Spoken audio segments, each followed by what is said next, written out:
recovered by the Chargers. Touchdown, UCLA. With USC great and NFL stud, Frostee Rucker. The Trojans back in front. And LAFB founder Ryan Dyrud on the Believe Podcast Network and LAFBnetwork.com. This is your destination for Los Angeles football.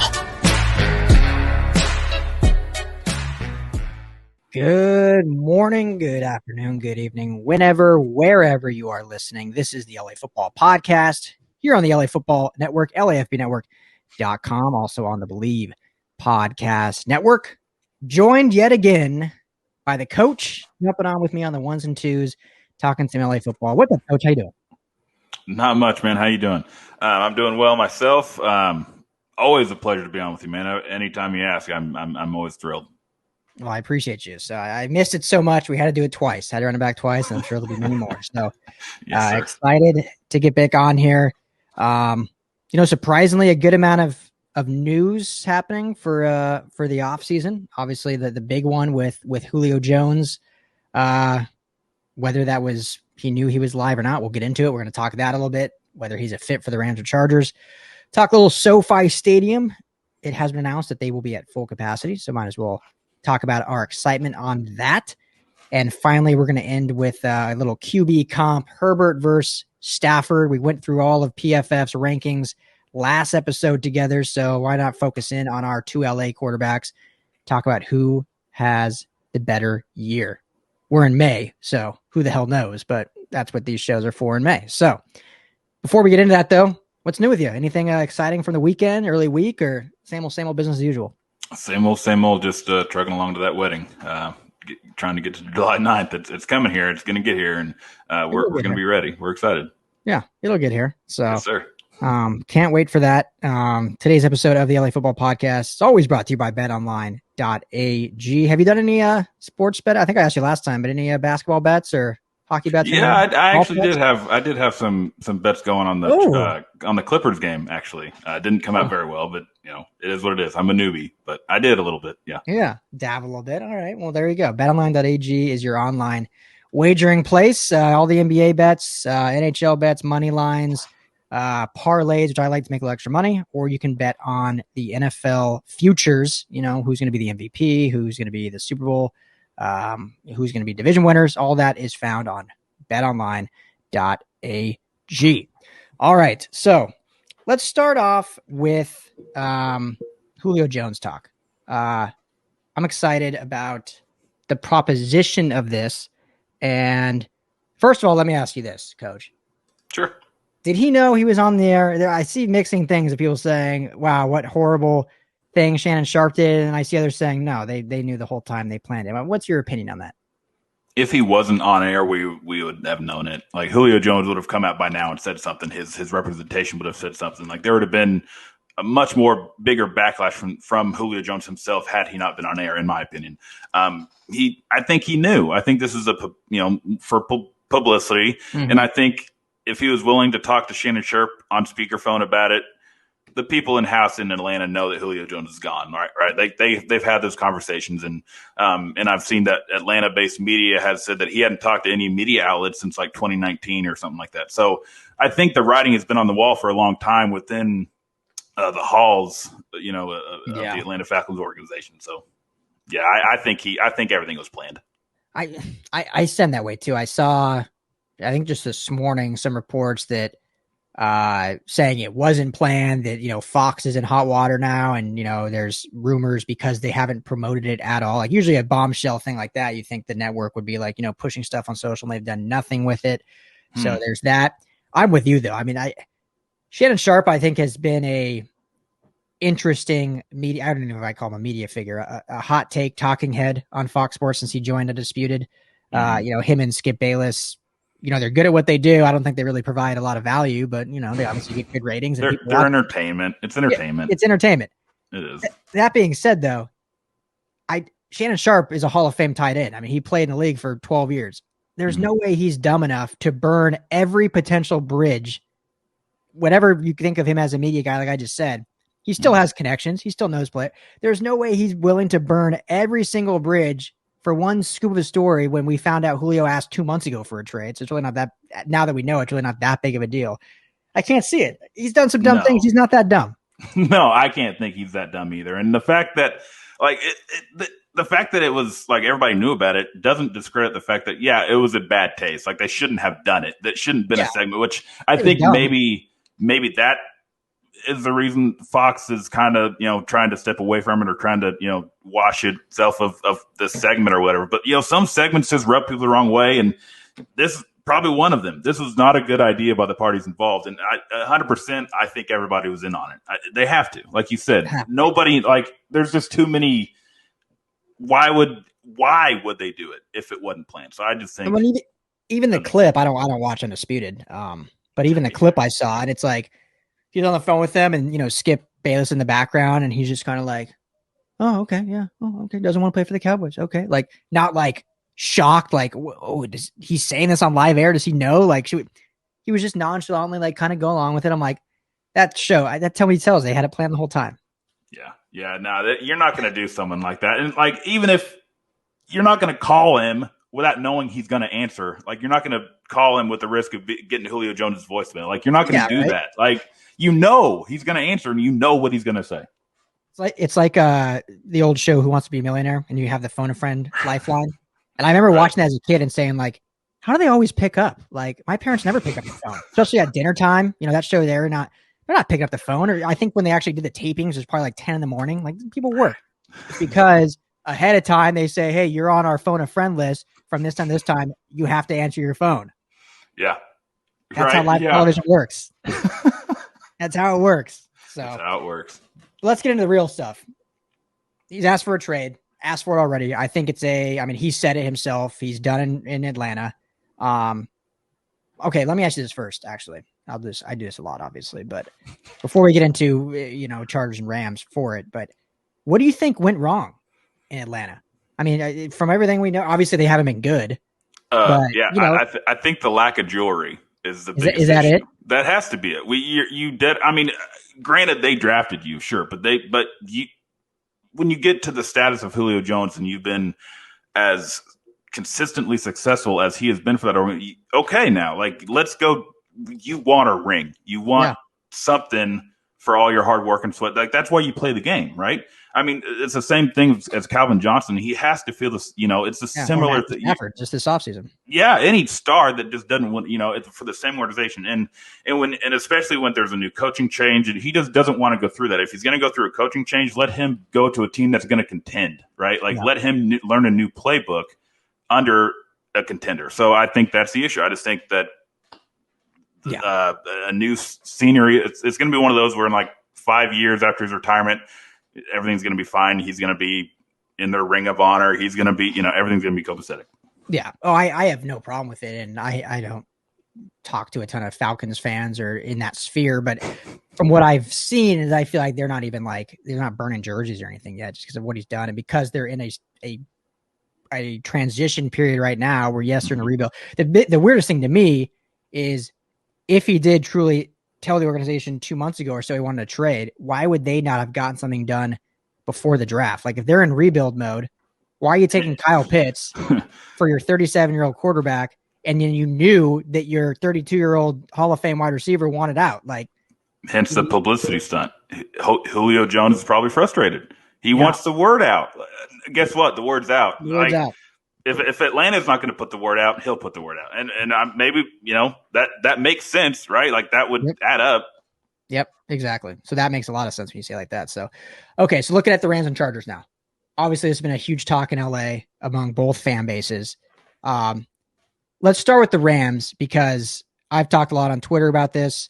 For those of you who follow me at Ryan Dyrud, LAFB, this segment of Julio Jones Talk is brought to you by Garrison Brothers Whiskey. Make sure to check out Garrison Brothers at Total Wine or Bevmo. Link is in the description below. Some of the best bourbon you will find.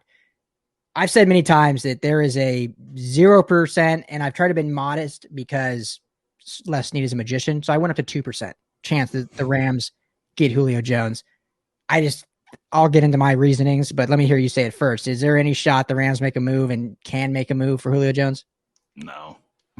No, I really No, truly right? don't think there is. I know in the NFL it always seems like anything is possible, and recently it seems like it really is.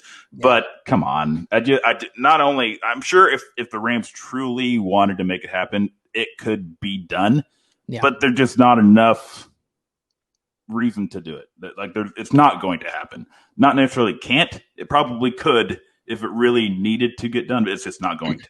Yeah. So here's my reasons why it won't. And we'll break. I have 3 or 4 reasons for it, so we'll break it down.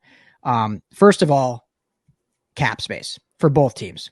The Rams are about over the caps is $7 million, but that doesn't include all the rookie signings. So I'm guessing they're closer to that 1, maybe $2 million. Is that where they're really sitting? And really, you need that kind of cushion for stuff that happens throughout the season. You don't want to be at 0 in May. You want to have some cushion because players are going to hurt. You're going to have to sign someone else. Yada yada yada. The Falcons are at about 400,000 in cap space. They can't even sign their rookies, so they're obviously going to be trading. I know some people are like, you see some trades where the former team maybe keeps some of the contract or something like that just to make it happen. That's not happening. They're trading his entire $23 million. I think they still accrue $7 million in dead cap. They shed $15 million in cap space, and then he's due like $18 million the next 2 years also. So the contract itself is not a formidable one for the Rams to trade for. If they were to somehow make up room, they would have to trade a comparable contract. So that means Aaron Donald or Jalen Ramsey or Matthew Stafford is the only players that have because everyone after that on this season is making it under $8 million. Robert Woods, Cooper Kupp. I see pair Cooper Kupp, a draft pick in this. I'm like, well, Cooper Kupp's cap space this year is $5 million. You can't trade for a $23 million guy and give up 5. And what do the numbers show you? The Falcons can't offload his and take a big contract back because they're trying to free up cap space. So the cap space is a nightmare for one. So there's no chance of that happening. Obviously, there can be some restructures. They still want to extend Stafford, but you're talking about freeing up 20 to 25 million at this point, if we're speaking just for the Rams. Don't see it happening. Is it possible? Perhaps. The bigger reason now, and maybe that is the biggest reason, but the next reason, I guess 1A, 1B, the way the Rams have built the receiver room is they have a need and a fit for each one of the guys they have. Robert Woods, Cooper Kupp are their kind of position guys or possession receivers, really can do anything that they want them to. They can, they have better speed than people would give them credit for, but they're more your good route runners. On 3rd and short, they're going to get you the rock. They can run screens, all that stuff. Van Jefferson's similar, but he's kind of a younger guy. And they have Deshaun Watson, Tutu Atwell. They're like burners and can do more gadgety plays for fun. They have their tight ends the way they've drafted and signed guys with specific roles. Julio Jones, no matter what team he's on, is going to make them better. So I'm not saying that. Obviously, Julio Jones makes the Rams better. But why give up a bunch of assets, screw up your cap even more when your receiver room is really set? And yes, would he make their room better? Yeah, but is he that much of a difference versus who? Like if you give up at this point in his career, and this may be blasphemous, people may call me crazy because I think Julio Jones can be a Hall of Famer. But at this point in his career, with what the Rams are going to try to do on offense, again, you got to look at the scheme and the overall picture of the Rams offense. Julio Jones is not going to be a 12-catch guy in that offense. They're going to spread the rock around. They're going to try to run the ball, play action, all those different things. Is Julio Jones 6 to 8 targets a game that much more worth it than Robert Woods or Cooper Kupp, if that's going to be someone that they're trading back? I mean, I guess that's up for debate. I don't think so.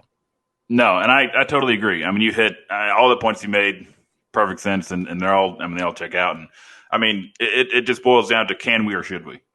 It probably could, probably shouldn't, right? So, I mean, yeah, absolutely, Julio Jones upgrades your team. Any team he walks into, the team's better instantly. But again, is it worth it? I don't think it is. I don't think what the Rams have now in-house, I don't think bringing in Julio gets you that much further than what this team can take you already. Yeah, no, exactly. And like, the Rams could make the Super Bowl, right? Like, that's the ultimate goal, is to make and win a Super Bowl. And if your team is already kind of set to do that, and you're kind of giving up your future a little bit to just really not give yourself any more room to, you know what I mean? Like, Super Bowl is the ceiling for the Rams already. Julio Jones, it's like you said, all the points you're doing too much on the back end to make it worth it for 2021. And here's the other thing about it too. If the Rams, which the Chargers have, which we'll get to here in a second, if the Rams had 25 million in cap space and they could just trade draft picks and not give up anyone, then yeah, I'd say hell yeah, go for it, because then he adds another dynamic to that offense.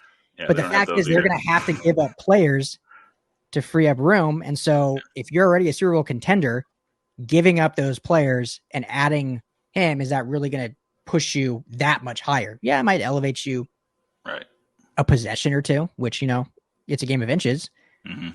But I just don't see it feasible with the cap. No. Way. No, and I don't either. It just doesn't make sense. And even if it was feasible, I still don't know if they should. Yeah, I don't think so. So, sometimes you just got to say no to a present. Yeah.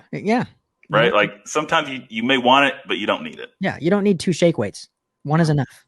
One is enough. Really is. Do you really even need one? I was drunk and I ordered 2 one night in college. My mistake. At the same time? Yeah. Or you already had one, you just forgot? No. It was an infomercial, and for some reason I ordered 2. You ordered 2. I mean, maybe you thought one. Maybe you're gonna, maybe you're gonna, simultaneous. I think I was, making sure that we're both on. Yeah, you're not going to overwork one arm, and I want too much muscle mass on one side. I want to make sure it's evenly distributed. So, what I should have said no though, and I think that's what we're saying the Rams should do, and that's nothing against Julio Jones because he's fantastic. He's fantastic, and one of my favorite receivers. He's been on my dynasty team for like 3 years now. So I love the guy. But so let's get to the Chargers now. So now the Chargers, I think, can actually make a lot of sense. But I want to hear your thoughts first. Before I like to sway you. I like to be a salesman, but I want to hear your first opinion before I get into it. Sure. So I think the Chargers might be the most sensible place, to be honest with you. And I know he's said that there's the word is out there that he prefers the Titans or the Patriots. First off, let me cut you off. The Patriots make no sense. I mean, they need a receiver. Do you believe that report? I mean, I don't know why. Other than does he want to play with Cam? From what I know, him and Cam are buddies, which is great. But Cam can't throw the ball 20 yards. Cam's not going to get you a ring, brother. Belichick might. Yeah, I don't know, but maybe Belichick and just a combination of playing with. I don't know, but no, I mean, I get it. New England is definitely it's a destination that people have always wanted to go to, but Tom Brady's kind of always been that reason. But anyway, we're digressing. But I think the Chargers and Julio Jones is a really nice marriage, and I think that the capital is there. I think that they filled enough needs in this draft and previous drafts that they don't really have glaring needs for that they're going to have to hit on in recent or in future drafts. Mm-hmm. So I think they have the room not only in the cap, but the room on their roster and draft capital to say, okay, we can unload these and bring in a guy like Julio Jones. And now all of a sudden we got a young guy like Justin Herbert with a new coach, new scheme and all this stuff. Let's get him a guy. Yeah, he's got Keenan Allen. Yeah, he's got Mike Williams. Hunter Henry's gone. Julio Jones alleviates the loss of Hunter Henry and then adds even more value than Hunter Henry ever gave you. So I think that would be the tops for the development of Justin Herbert. I think that would be give the Chargers the absolute best chance to compete for the AFC West. I mean, they're decent now, but man, Julio Jones puts that roster and that offense probably over that. I think they're a playoff team with Julio Jones 100%. Yeah, I mean, it makes too much sense, and it makes too much sense that the Chargers won't do it. But we can sit here and dream because they're sitting about 20 million in cap space right now, give or take. That does not include their rookies. So probably because they had a high first round pick, I bet they'll drop down to close to 10 or 11 after signing rookies. So they have to move some money around, but they can absolutely, depending what the trade entails. They can make it work. I mean, they're the one team that really hasn't done any restructures. Next year, they have like 50 million in cap space with the new cap that was just announced at like 208 million next year as the ceiling. Mm-hmm. So they're sitting pretty next year, so they can easily move some money around, allocate some. They're a team that can free up 10 million. If we're talking about if Rams fans think they can free up 25 million right now, the Chargers can easily free up 10 million. That's for sure. So the cap is not an issue. Their receiver core right now, I love the Josh Palmer pick. I think he's going to be a really good receiver. But he's a rookie, and it's been, other than Justin Jefferson from last year, and a few other guys in history, rookies take some time to really get acclimated. And not saying he can't be have some big plays, but all that I'm trying to say is they don't have a true number 3. They have Keenan Allen, they have Mike Williams, and they signed Jared Cook, obviously, to a 1-year deal to replace Hunter Henry, who I think he'll be productive in the passing game, at least in the red zone. But he's not, your dynamic guy that you can count on for 60 minutes. Julio Jones is a number 1 receiver that could now be the number 2 guy behind Keenan Allen. And then you have Mike Williams as your number 3. Like, that is a disgusting receiver. And then you have Josh Palmer coming off the bench. You have Jalen Guyton and Tyron Johnson as your speed guys. And you still have KJ Hill and Joe Reed, who they drafted just a year ago, who one of those guys is probably going to be the odd man out when you have that much depth. But to me, it's a home run. He said when he wanted to be traded that he wanted to play with a quarterback that could throw the deep ball. It was, up and coming. That's not Cam Newton. That's Justin Herbert. That's not Cam Newton. That's not Ryan Herbert. Tannehill either, so I don't know where those teams came up. Yeah, and Tannehill's better than Cam Newton, but but he's not young and up and coming. Yeah, exactly. Justin Herbert is the guy. Yeah, he's the guy. You get to go. I mean, Atlanta's great, so I'm not going to say anything bad about Atlanta, but you get to go to Los Angeles, prime time, play in SoFi, no cold weather games, at least home games. You played a dome all your career. You get to play in a dome again. So you're not going to go to Foxborough where all of a sudden there's be games where you don't even get targeted once because it's blizzarding.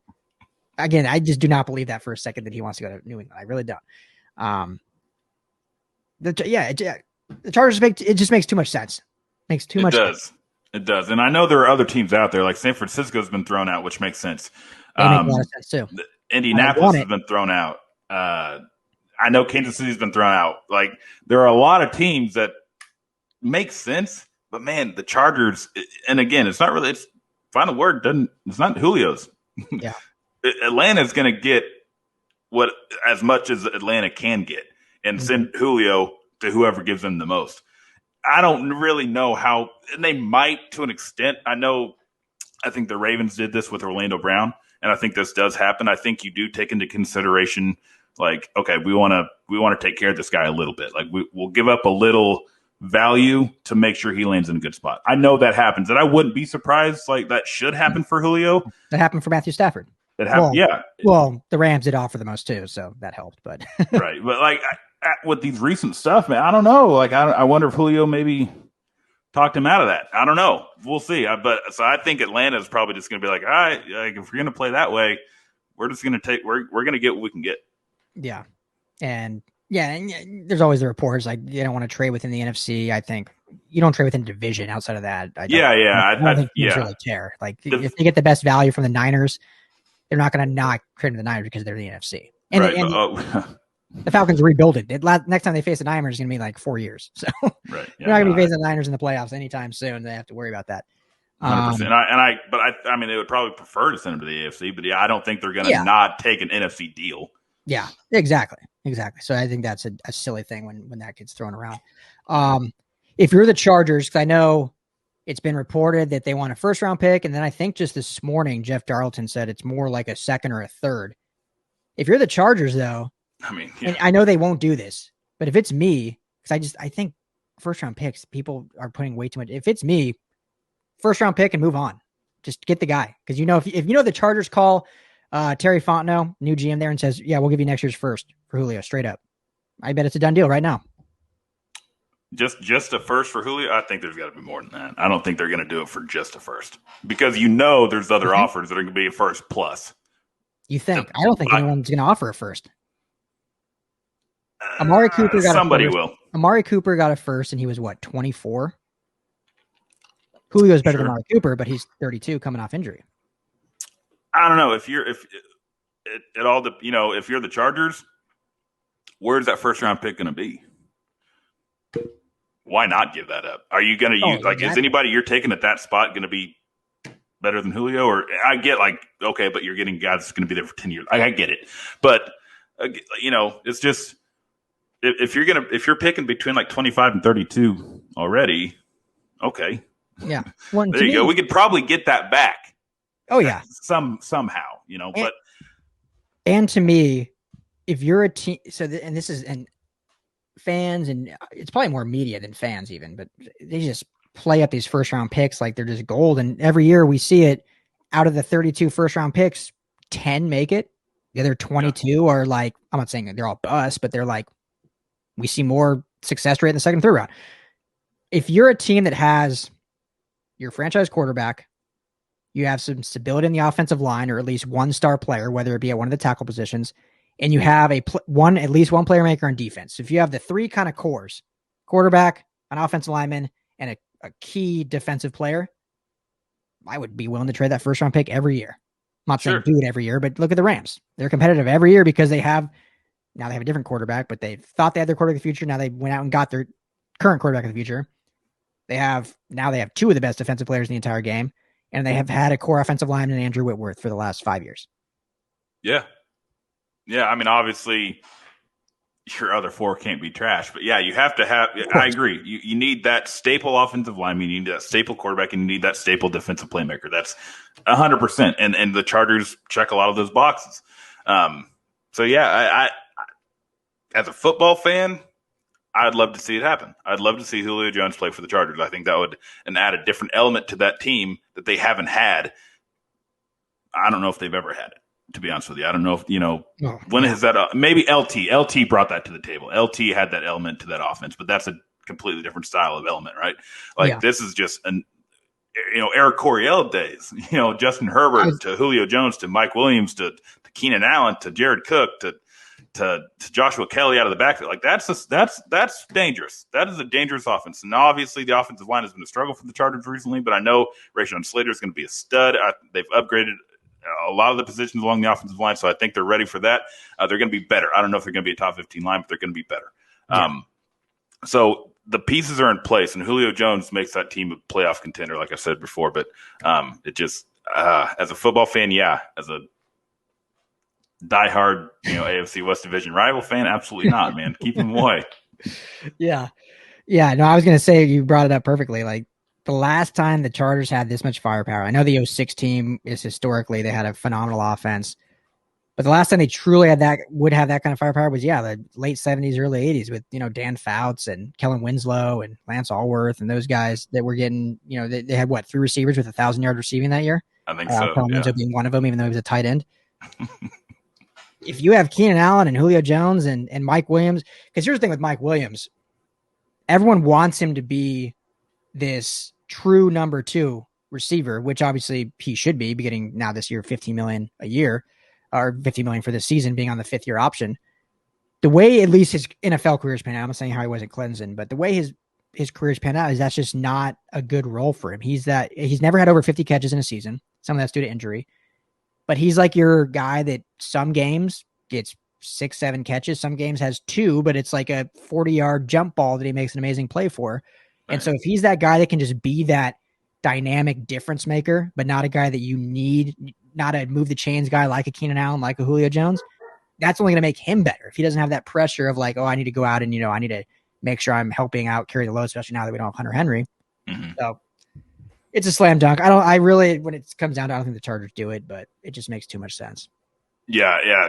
That doesn't seem to be in the MO of the front office there for the Chargers. They don't seem to make big splash trades, but I don't know how often do the Julio Jones become available, but I don't know, man. We'll see. But it's definitely exciting to think about.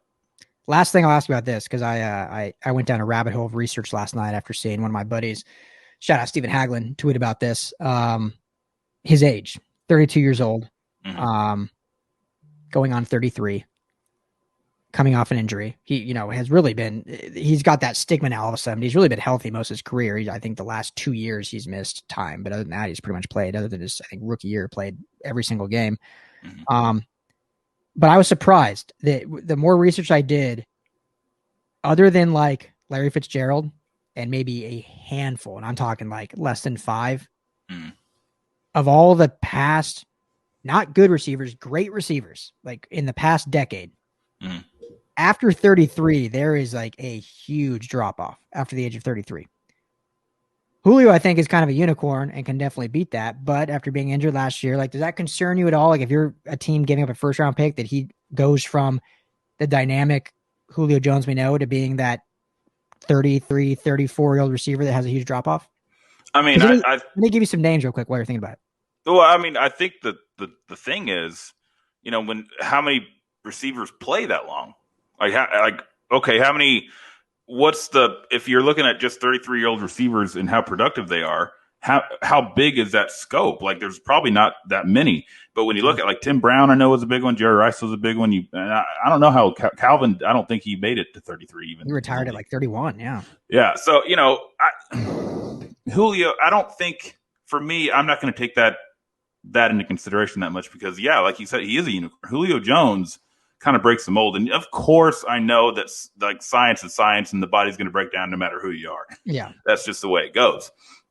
But Julio Jones, no, he's not going to be a 25, 26-year-old Julio, but a 33-year-old Julio Jones is probably just as good as a 30-year-old Julio Jones. He was the guy. Like they relied on him so much in Atlanta, and then Calvin Ridley comes along, and I know they had some guys early in his career, but really, if he's not relied on to be the guy, and he's not catching 12 to 15 balls a game, I think he can hold up a complete season. I don't see any reason why he can't. Don't have him in there 100% of the snaps. Maybe give him 75 to 80. Yeah, and you could do absolutely with the Chargers, 100%. You could do that. So I think if you do that, no, his numbers aren't going to be as big just because his playing time is a little bit lower. But he's going to last you the season. If you ride him like he's a 27-year-old stud, no, man, like he's going to break down. But if you allow him to recuperate and not give him the too many reps, he will not, he will last a lot longer than people will give him credit for. Yeah, no, I think he will too. So I want to preface that I think he's going to come back and be good. To warrant a first-round pick or even a second-round pick, what do you think is the production he needs over the next few years? Because is it worth the first-round pick, say 2021 this season? He has a Julio Jones type season, 90 catches, 1,200 yards. Then he hits 34 years old, 33, 34. And the next year, so his second season with the team that he's traded to, has, 70 catches, 900 yards. And then by 35, he's in that 40 catches, 400, 500 yards, which, again, Demaryius Thomas, Des Bryant, all these guys down the line who they're 33 right now, they're not even in the league right now. We see these elite receivers just surprisingly take a huge. Last year, the only receiver over 32 in the top 25 was Cole Beasley. Now, Julio Jones is a different breed. So I think me and you both are trying to hammer that point home. He's a different breed. But I'm just saying, what do you think actually the production entails to warrant that much draft capital to give away? Well, I think, and for me, do you want production or do you want a ring? Because I don't think he needs that production to give you a ring. So if you're trading the first round pick and you get a ring, if he's here for 3 years and you get one ring, that first round pick was 100% worth it. Hell yeah. But if you bring him in and even if he catches 1,500 yards every single season and you don't get a ring, not worth it. But, what are you trading for? What are you giving that first round pick up for? What do you want him to do? Do you want him to be the Julio Jones that does, catches 1,500 yards a year? Or do you want him to be a guy that comes in and the Julio that brings 800 yards, but is that locker room presence, that teacher that can share his knowledge of the game with the guys around him and gets you over that proverbial hump to get you to the Super Bowl and you go get a ring? I think that's what you trade for. That first round is definitely worth it. Now, if you trade for Julio and you just want him to be that stud that he used to be, no, I wouldn't do it. But a ring, and I know it's not guaranteed, but again, if you expect him to bring you a ring, 100% it's worth it. And again, I think that's why this makes just so much sense for the Chargers, because he doesn't have to be that 1,500-yard guy. They have Keenan Allen. Yeah. And Michael, they have guys. They have dudes. Yeah. And I think they have more dudes than Atlanta ever gave them. Calvin Ridley's a stud, but Calvin Ridley still isn't the best he's going to be. Like, he's just going to get better and better. And man, I know that would be just so many weapons around Julio and a really good quarterback. And Matt Ryan's a good quarterback, but I don't know, man. We saw what Matthew Stafford did with Justin Herbert, what he did with Keenan Allen in year one as a rookie. Think about what he can do with Keenan Allen and a Julio Jones. Like, my word. And an offensive line. And an offensive line. And Austin Eckler, who would missed 8 games. Come on now. And a competent offensive coordinator potential. I like Shane Steichen, so that's a mean jab, but I think Joe Lombardi is going to be potentially a better, or at least Brandon Staley's a better head coach. So Yeah, interesting. Again, I don't think it will actually happen, but it's a pipe dream that I think makes sense. The Chargers. It's fun to Rams, talk about in May. Yeah, exactly. Rams fans, sorry, not happening. He won't be a Ram. That's okay. I'm not saying the Rams don't need him, but they don't need him. They're set. Their offense is constructed how they want it. Yep. Clearly, with how they drafted. McVay gonna do what McVay gonna do. Yes, he is. He's the boss. Dude, the best ever. I had Jordan Rodriguez from The Athletic on a while back, and she was saying a story that when they need approval from Kroenke for something, Les Snead doesn't call Kroenke. It's McVay that talks to Kroenke.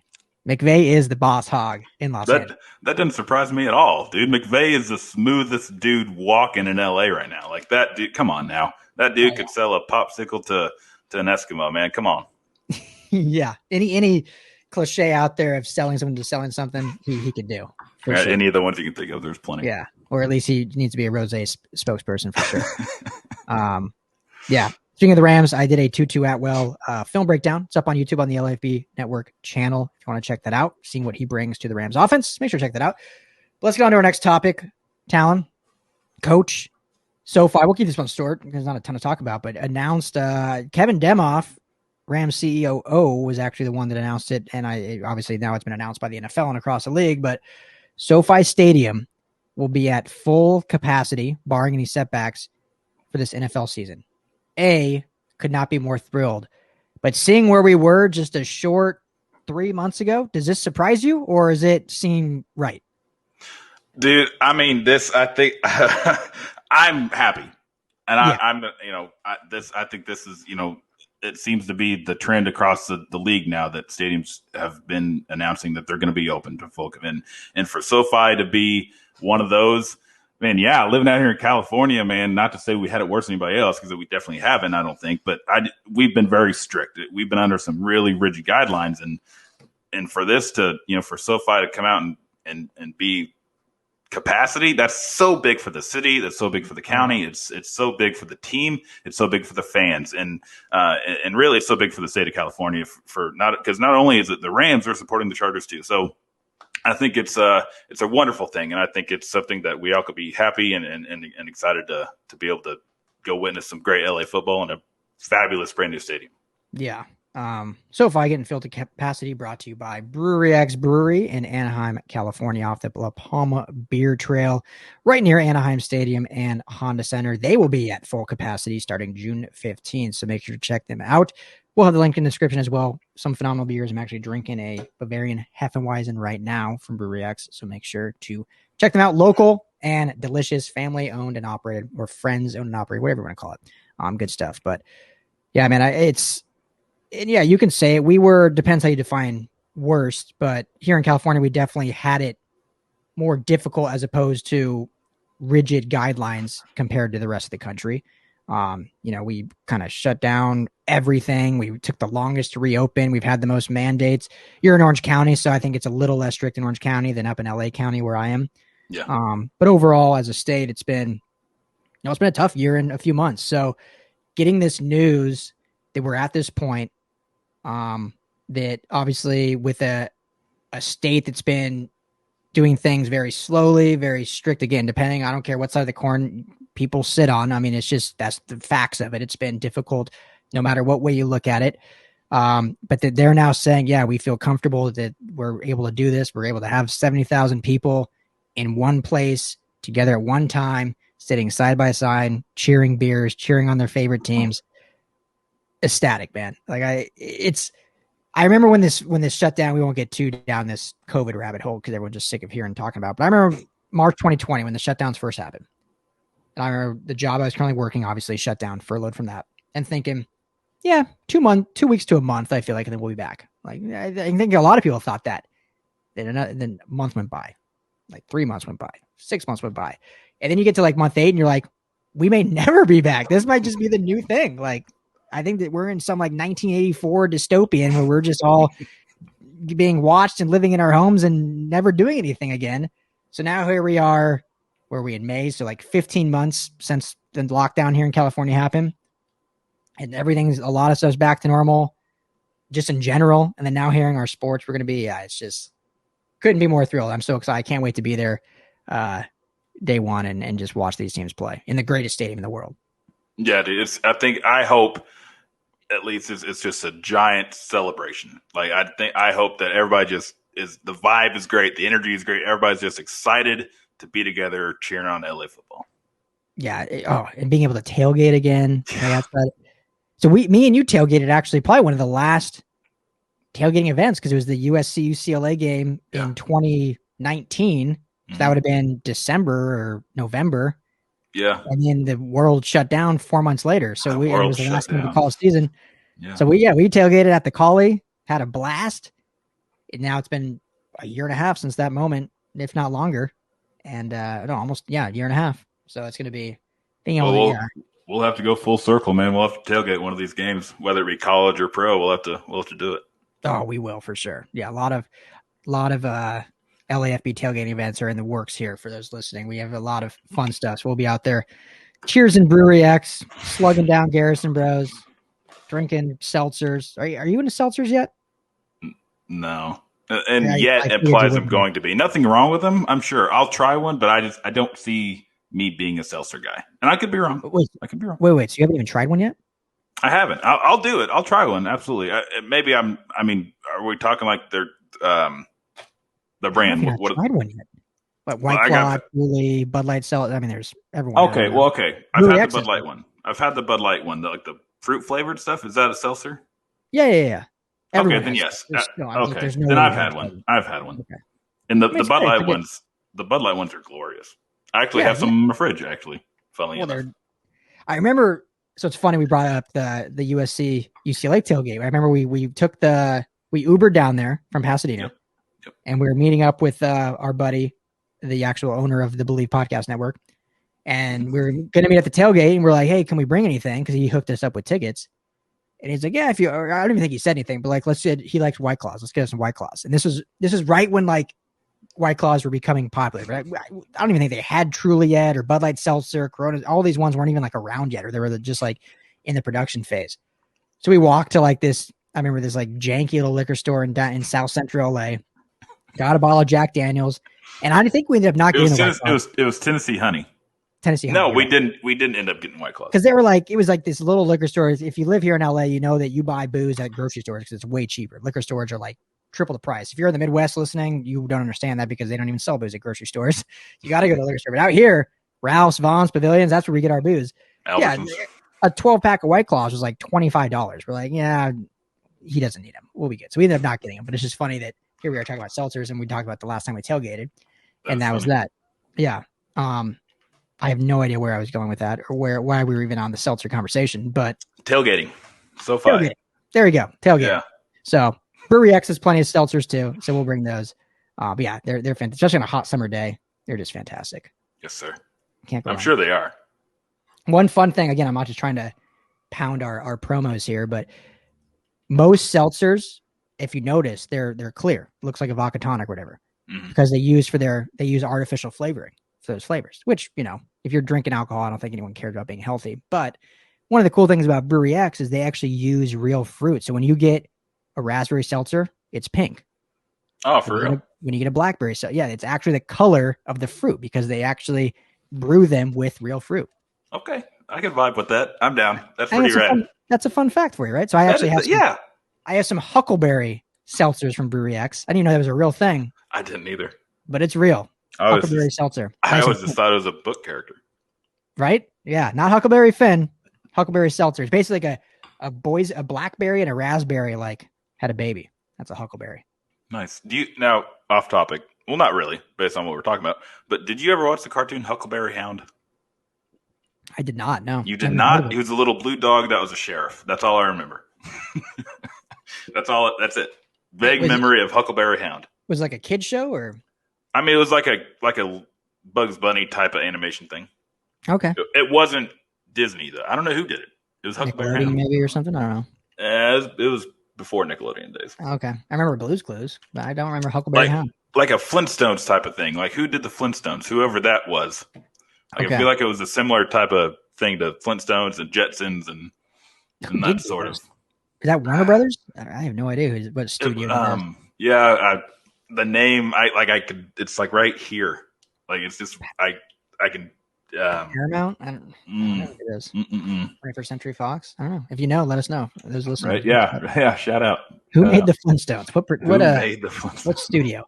Okay, let's get into our last topic here. Last topic brought to you by Manscaped. We talked last time, Coach. You've used this product before, right? I believe I have, yes. Yeah. I like to sample a lot of different manly products, and I believe this one was one of them. You like to dabble in every little everything. Huh? I like to sample.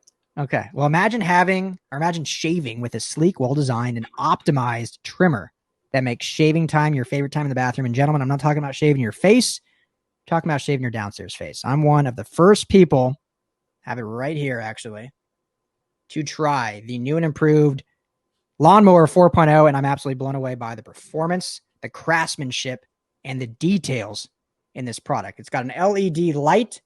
It's waterproof. It has the no-nick technology. It's fantastic. You're going to get 20% off and free shipping with the code LAFB20. That's LAFB20 at manscaped.com. Once again, you're going to get 20% off and free shipping anywhere in the world. I think that's huge. Free shipping is sometimes worth it alone. Manscaped.com. Use our code LAFB20. Unlock your confidence and always use the right tools for the job. Promise you your balls will thank you. All right. Final topic. We talked quarterbacks for 2 hours last episode. Probably could have gone longer. We won't this time. We'll keep this to 15 minutes. We'll keep this episode under an hour. Keeping it strictly LA quarterbacks. Matthew Stafford, Justin Herbert. We talked extensively last episode. We thought Stafford's ranking of 11 was fair, give or take. I think he's going to be higher, but for what he's done currently, the only quarterback in the top 10 I had a problem with was Dak Prescott above him. Everyone else I think was fairly fair. Justin Herbert was wrongfully abused by getting 15. Let's just go back and forth on this. Who will have the better 2021? Justin Herbert or Matthew Stafford? Go. I'm going to say Matthew Stafford. I think he's got a lot more going for him. Nothing against Herbert. Talent-wise, I think Herbert is better than Stafford. I think Herbert has a brighter future, obviously. And long-term, Herbert probably going to have the better career overall at the end of the day. Of course, I know that's pretty, to say that after a rookie year is pretty lofty, but whatever. But yeah, Matthew Stafford in 2021, I'll take him. I think with Cooper Kupp and Robert Woods and the new Swiss Army knife with Tutu Atwell, you have a solidified coach with McVay. You have solidified weapons with Cam Akers entering his. You have a fresh-legged running back. You have your offensive line. I think is a better situation with the Rams and into the Chargers. And when you look at Justin Herbert, there's just a lot of things going against him. A new scheme, second year. There's things that a tough. Is he in a tough division? That's tough to say. But for me, 2021, Matthew Stafford. Let me ask you this, because you bring up a good point there, and I think it's interesting to see what side both of us think on this. So. Because I think both are going to be if we're talking just statistically, I think both are going to be very close. If we're talking team success, I think the Rams and Stafford are going to be much more successful this year. Chargers have built something I think that's going to be really good in the future. Just don't know if they're quite there yet. I still think they're a potential playoff team, but Rams are kind of Super Bowl or bust. Both are in similar situations. Matthew Stafford being 33. What is that? He's an 11-year vet, being in not the same system, but the same team his entire career. Now moving to a new city, all new coaching staff, all new players, all new scheme. Justin Herbert, only 2 years in the league, but he got everything flipped over too. He's going to have a brand new system, new coaches, still the same players though. You mentioned that, Justin Herbert's in a tough spot by getting this new scheme. Do you think because just his early development, he's only year 2 in the NFL, and the fact that Stafford's a seasoned pro, even though everything for Stafford's new, it's less of a hurdle just because he's been in the league 11 years? 100%. And this is the second time Herbert's had to do it in 2 years. Yeah. So had he been in the league for 3 years, less of an impact. But since he's having to do it again for the second straight year, 100% everything you just said is in favor of Stafford. I mean, just playing the game for as long as he had it alone, you probably understands a lot of the concepts that the Chargers or the Rams are trying to accomplish. It's like he's not getting anything new. It's just, okay, like terminology is probably different. The time, everything, things are different. They're not new. For Herbert, probably a lot of new stuff. So, 100% that stuff is going to weigh in.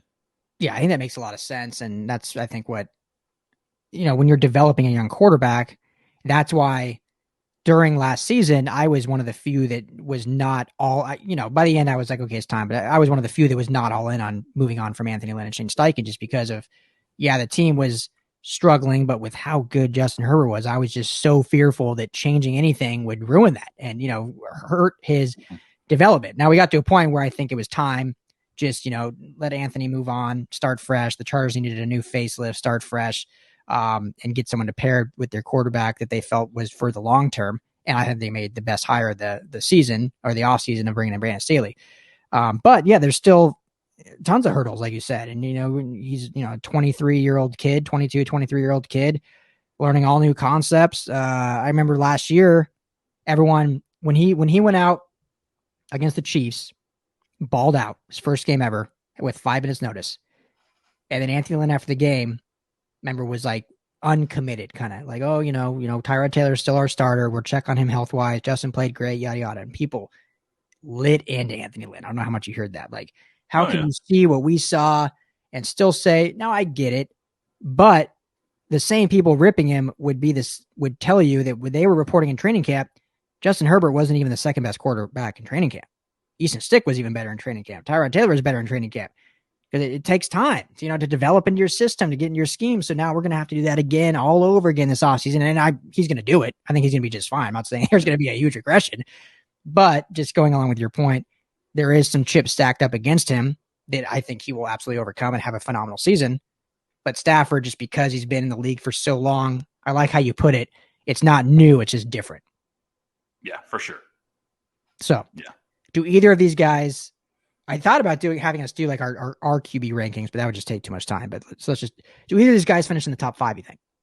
Top 5? No. Not even statistically, but you just think at the end of the year, I would say that's a top 5 quarterback in 2021. Depends on if Rodgers plays. I mean, I don't know. I think Stafford, if either one, I think Stafford's most likely to be the top 5. I think Herbert's top 10, but I think his ceiling's probably like 7. Stafford could, but I don't think he does. Yeah, I think both are top 10 easily, which both fan bases should be ecstatic for. I think both will easily be top 10. Stat-wise, yeah. Statistically, yeah. Let me ask you this. If the Chargers do a non-Chargers thing and make a blockbuster trade and bring in Julio Jones, things are different. Now maybe it's Justin Herbert, top 5 quarterback. Top 5. See, he's still not top 5, no. But now you're looking at, he might have as good a year as Stafford. I mean, but no, I don't think Julio Jones makes Herbert a top 5 quarterback. Okay. At this point. I think he can. At this point, no. Maybe going into year 2. But, by year 5, you think he has the potential to, yeah? Oh, yeah. I think so. Let's do this for the sake of, okay. Mahomes is obviously 1. Mm-hmm. And then you have, we talked last time that Brady's the GOAT, greatest all time. He's not top 5 in the NFL right now. He's just not what he brings. I think I would put him top 5 just based on other guys in the league. Brady, you would? Sure. Okay. I thought last time you said like 8 or 9. No. I mean, I may have, but if I did, I would probably have him higher. I mean, I think he's still top 5. Just based on experience and talent around him. So no order. Mahomes, Brady. Who else do you have in your top 5? I'm putting you on the spot, obviously. Rodgers, Allen. You have Russ. And Wilson, yeah.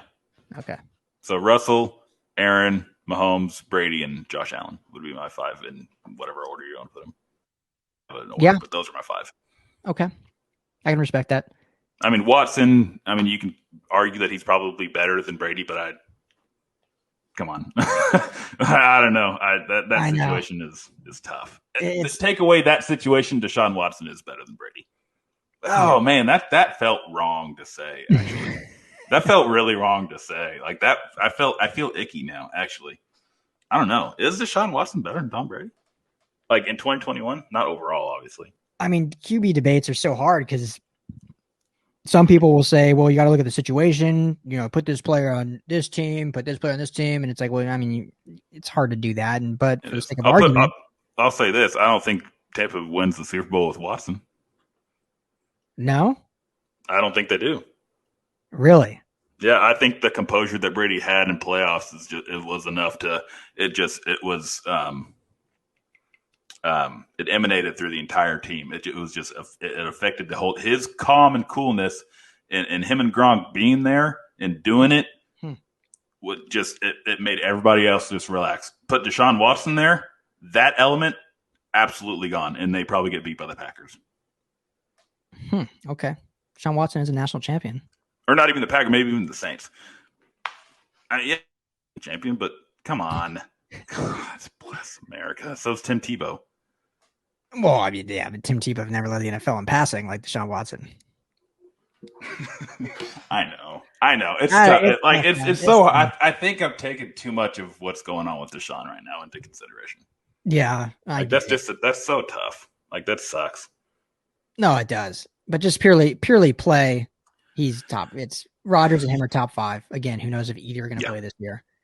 I would have Brady outside the top 5 just for this season, but you get seen as like you're slandering if you say that. But I don't know. But like, who else are you putting? I mean, Kyler Murray's up there. I mean, then you got to start talking about Dak, and then you start talking about Justin Matthews. Like, are you putting any of those guys above Brady? I'm not. But you're getting into those types of guys if you're not putting them top 5. Like one of those guys are going to be above him. Well, I would do basically.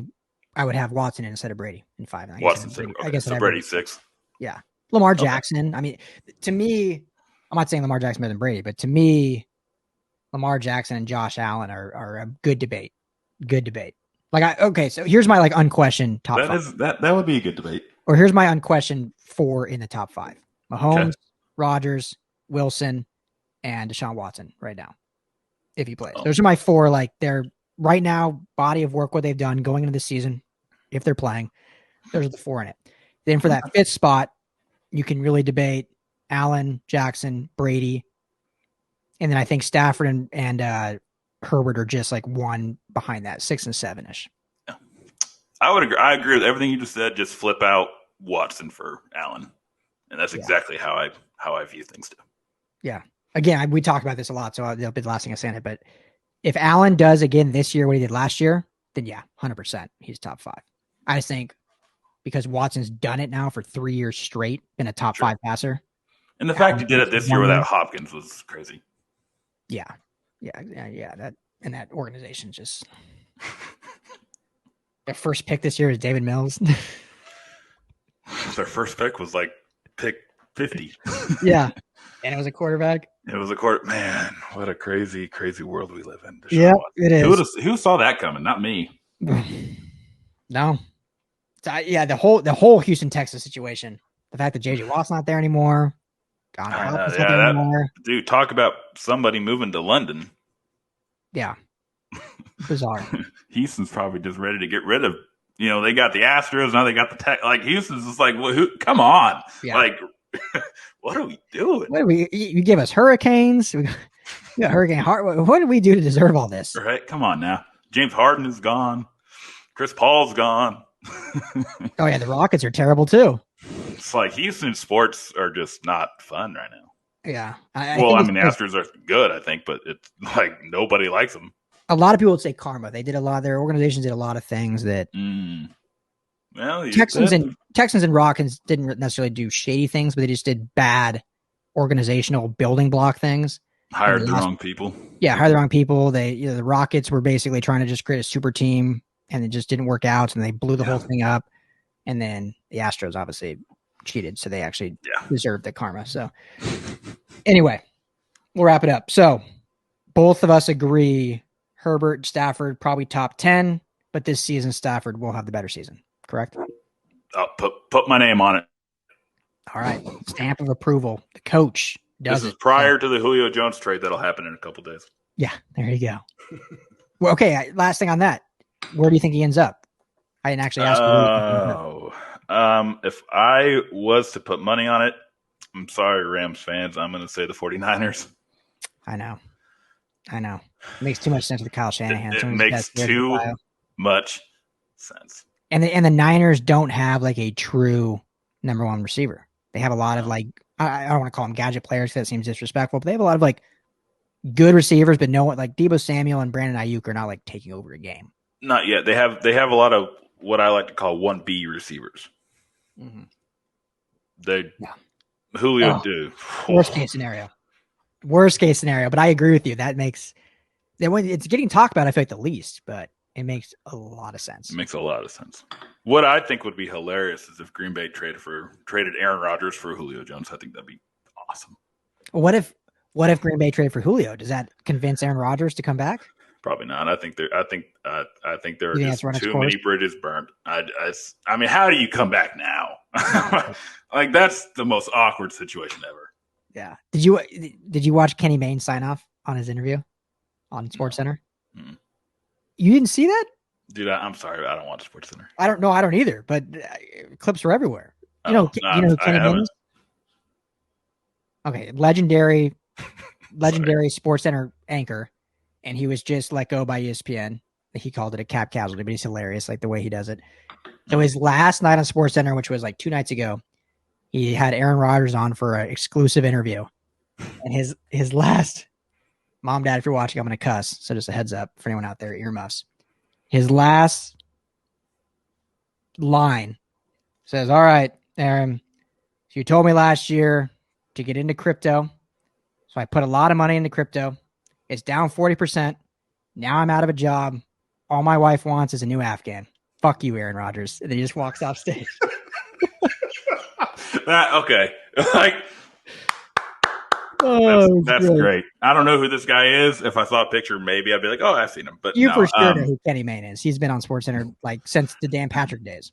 Oh, okay. I'm sure I'd recognize him. I just don't know the name. But no, that's awesome. I mean, that's legendary. It was great. So with that, we will bid adieu to this episode. Thank you all for tuning in. Let us know what you think about the Herbert Stafford comp. I think we're just so blessed here in LA, obviously doing the LA Football Network here. And that's what we want. Like we want 2 good teams, 2 high profile players, not 2. We want many high profile players. And we have that in spades with Herbert, with Stafford, with Aaron Donald, with Joey Bosa, with Jalen Ramsey, with, now Asante Samuel Jr. and Chris Harris. Both teams just have phenomenal storylines, phenomenal players. They're just going to get better and better. Rams a Super Bowl contender, Chargers a playoff contender, and they're building something really good there too. The best stadium in the world. So I'm pumped, man. I know you're not technically an LA fan, but obviously you live here in LA. We've covered the teams together, so it's a good feeling. We're in a good spot here. It is. It's a great feeling to know that wherever you live, there's always going to be pride there. So absolutely, I want to see the teams be successful, even though I have deeply rooted, fanship on opposite spectrum. But man, yeah, absolutely, I want to see the Chargers and Rams and the Trojans and the Bruins all be successful. I root for all of them in my own way. Yeah, I know. And we haven't talked Trojans and Bruins in a while, so we'll need to get into that here soon. But thank you all for tuning in. This is the LA Football Podcast. You can find us at the LA Football Podcast anywhere you listen to podcasts. We're on YouTube at LAFB Network, all the social media handles at LAFB Network. You can find myself at Ryan Dyrud LAFB. Coach, where can everyone find you at? You can find me on Twitter primarily at Coach Graff 34, and then at the Chiefs Wire. I do some work over there as well, and Draft Tech. There you go. Make sure to check out his stuff, and I think he'll be a recurring guest here on the LA Football Podcast. So, my friend, appreciate you as always. Thanks for jumping on with me and talking some ball. Absolutely, my man. Anytime, and I look forward to it as always. Love it. So, enjoy the rest of your week. Thank you all for tuning in. This is the LA Football Podcast. We'll talk to you here in just a few days.